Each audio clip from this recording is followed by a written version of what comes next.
ছিল। এমন সময় কেউ একজন তার হাতে হাতে টান মেরে ভেতরের একটা রুমের দিকে নিয়ে যায়।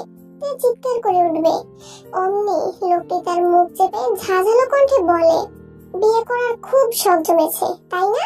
এতই যদি শখ জমে থাকে তাহলে এতদিন আমার পেছনে মাছির মতো ভন ভন করেছিলি কেন? তে পিট পিট চোখে সামনে তাকায়। সামনে থাকা লোকটি তার জাঙ্কুক ভাইয়া। শুধু জাঙ্কুক ভাইয়া বললে ভুল হবে, ভালোবাসার মানুষও বলা যায়, যাকে সে এতদিন একপাক্ষিক ভালোবেসে এসেছে।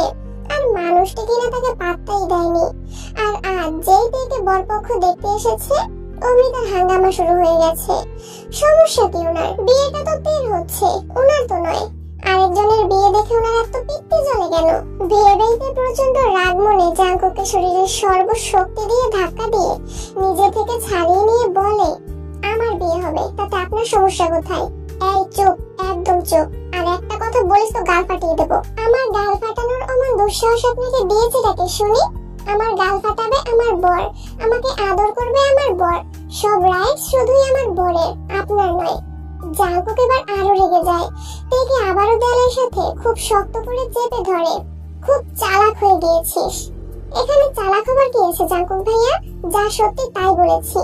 তে তুই কিন্তু বেশি বাড়াবাড়ি করছিস। তুই বুঝছিস না তুই আরেকজনের মন নিয়ে খেলতেছিস। আমি তো কারোর সাথে প্রেম করিনি, তাহলে কারো মন নিয়ে খেলার প্রশ্নই আসে না।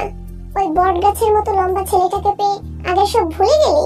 বাহ, কদিন বাদে তার অর্ধাঙ্গিনী হব, তার সাথে জীবনের বাকিটা সময় কাটাবো। অতীতকে টেনে এনে বর্তমান ভবিষ্যৎকে কেন নষ্ট করব? তাছাড়া অতীত আমাকে বড্ড কাঁদিয়েছে, অমন অতীত আমি মনে রাখতে চাই না। রাগ উঠাস না আমার। আপনি রাগ করেন বা রাগগুলোকে লাড্ডু বানিয়ে খান, তাতে আমার কিচ্ছু যায় আসে না। আর আপনি আমাকে এভাবে ধরে রেখেছেন কেন?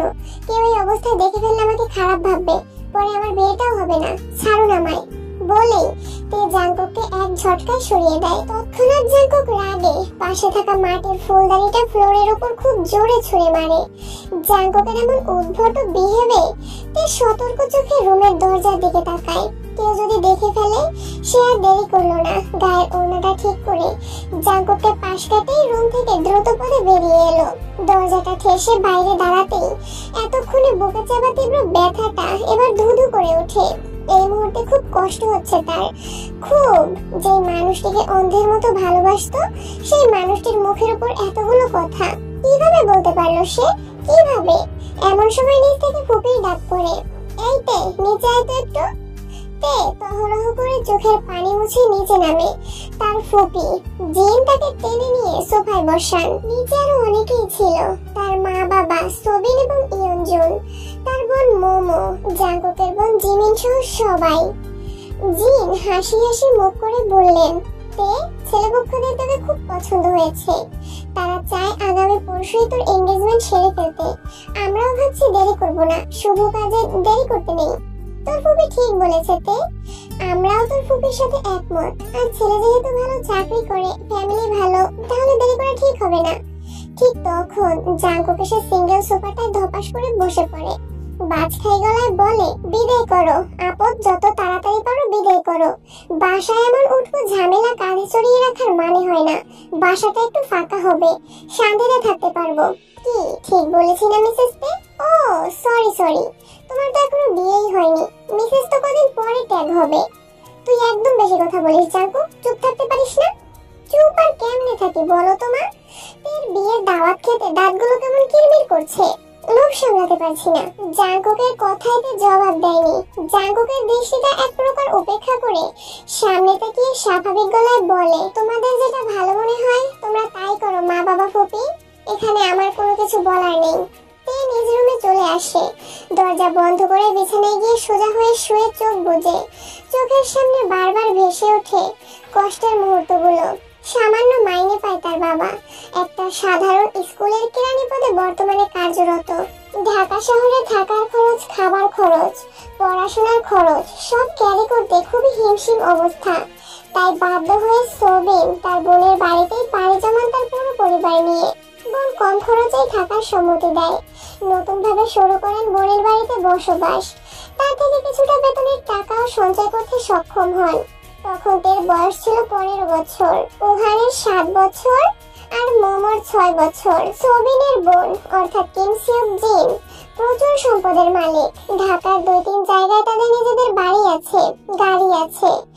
জিন বেগমের স্বামী অনেক বড় বিজনেসম্যান। এখন সেখানেই তাদের একমাত্র ছেলে জাঙ্কুক বিজনেস দেখাশোনা করে। সেই কৈশোর থেকে জাঙ্কুককে দেখে আসছে। দেখতে দেখতে তার মাঝে এক ধরনের ভালো লাগা শুরু হয়। অবচেতন মনে ভালোবাসতে থাকে জাঙ্কুককে। মনে মনে ভালোবাসাটার থলি একসময় দীর্ঘ হয়ে যায়। ভার্সিটিতে ভর্তি হলেই সিদ্ধান্ত নেয় জাঙ্কুককে তার মনের কথাগুলো বলবে। তাই একদিন চৈত্রের ঝলমল বিকেলে সে ভার্সিটি থেকে বাসায় ফিরে ছাদে যায়। ছাদে প্রতিদিন বিকেলে জাঙ্কুক টাইম পাস করে, সবুজ প্রকৃতি দেখে, গান শুনে, বই পড়ে ইত্যাদি। সেদিন টিপ টিপ পায়ে জাঙ্কুকের সামনে গিয়ে দাঁড়ায়। ভাইয়া বিজি? জাঙ্কুক ফোন থেকে মুখ তুলে বলে, কিছু বলবি? কি বলবি তাড়াতাড়ি বল। বললেই আবারও মোবাইলে মুখ গুজে। মানে ভাইয়া ইতস্ততায় পড়ে কিভাবে তার কথাটা শুরু করবে ভেবে পাচ্ছে না। আর তা দেখে জাঙ্কুকের রাগ উঠে যায়। মোবাইলে গেমস খেলছে আর এই মেয়েটা আসছে নাটক করতে। নাটক পাটক শেষ করে বিদায় তো হবে, বিরক্ত যত সব। আজব ভাইয়া, আমি আপনাকে খুব ভালোবাসি। হোয়াট? আমি সত্যি বলছি, আমি আপনাকে খুব ভালোবাসি। কেন এতটা ভালোবাসি আমি নিজেও জানি না। জাঙ্কুক কিছুক্ষণ মৌন হয়ে থাকে। সে হয়তো এমনটি আশাও করেনি। তারপর ফোঁস করে একটা শ্বাস ছেড়ে তেকে বলে, ভার্সিটি থেকে আসছিস, মনে হয় খুব ক্লান্ত তুই। ফ্রেশ হয়ে খাবারটা খেয়ে লম্বা একটা ঘুম দে যা। বলেই আবারও মোবাইল গুটাতে থাকে। দু চোখের কোল বেয়ে 2 ফোঁটা পানি বেরিয়ে আসে। জাঙ্কুক দেখার আগে আগেই পানিটুকু আবার মুছে নেয়। কিন্তু জাঙ্কুক আর তের দিকে তাকায়নি, তাকানোর প্রয়োজন বোধ করেনি। তের খুব বুক ফাটা কান্না পায়, কিন্তু সে কাঁদতে পারেনি। হৃদয় ভাঙা মন নিয়ে ছাদ থেকে নেমে আসে।